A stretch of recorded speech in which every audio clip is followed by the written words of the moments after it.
So this video has been a long time coming. I've always wanted to make a video about the Warlord EDH,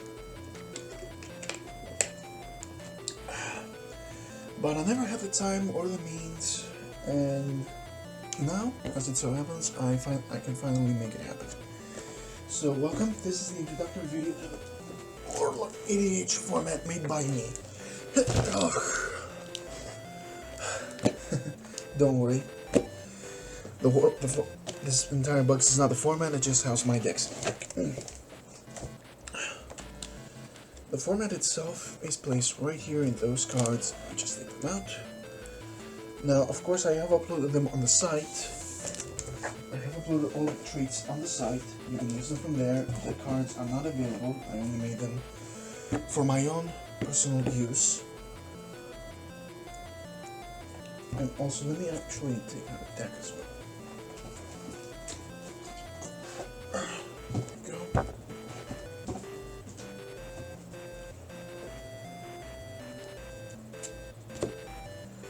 So, what is the difference between what is Warlord EDH actually? It's a variation that includes and changes a few things in Commander, in a multiplayer game, preferably. Now, what exactly is, let me take on my commander. In this deck, I have Prosh, the Skyrider of Kier.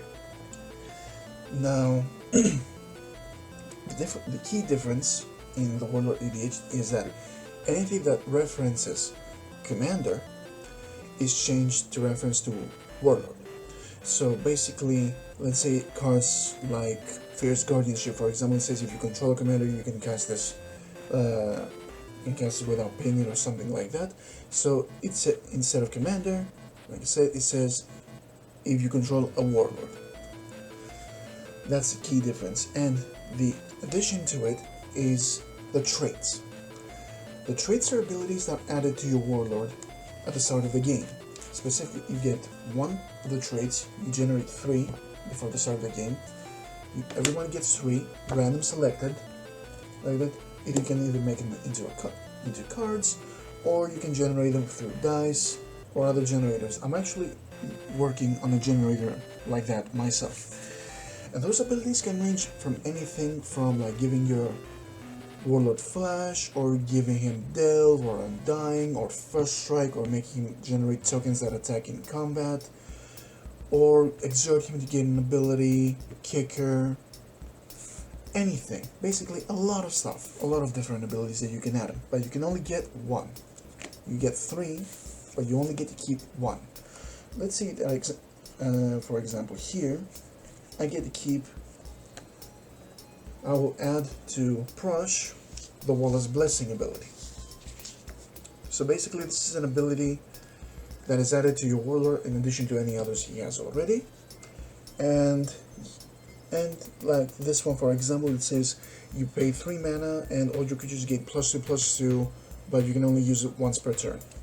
Other stuff like you can give them First Strike, or create copies of other creatures that you sacrifice. Anything of that similar that can be, it's fairly easy.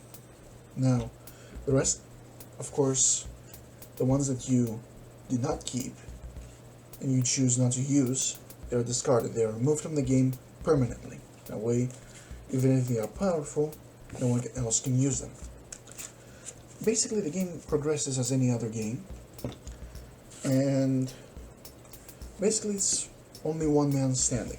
Now, whenever a player takes out another player with regular damage in any shape or form besides commander damage or warlord damage as categorized here, you get to draw another one, but you only draw 1. And you keep it no matter what it is.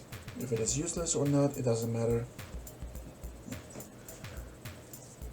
And regular triggers abide. So, for example, if you draw the restriction trait, for example, that requires that before he enters the battlefield, so if he is already on the battlefield, you have to replay him or blink him in order for you to use that ability.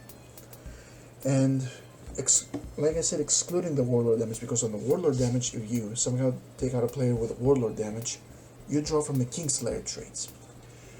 The Kingslayer traits are far less than the Warlord traits, and with good reason, because they are extremely powerful traits. Traits, for example, that you can give your other creatures flying, or give your Warlord hexproof, and if he already has, he gains Shroud, he replaces it with Shroud. He can become an avatar of progenitors and have protection from everything, or give you hexproof. Or your Warlord has Tremble, Vigilance, Double Strike, and Reach from the Master of War, or even more powerful, the Awakened Spark. Make him into a Planeswalker with generated abilities. Again, everything is in the site. Please don't give me grief. I know I'm using a free program to make the site. Okay, give me a break. I know that there are other stuff that I've inputted into the Warlord EDH that you will see in the site, the quests and the relics, as you will see.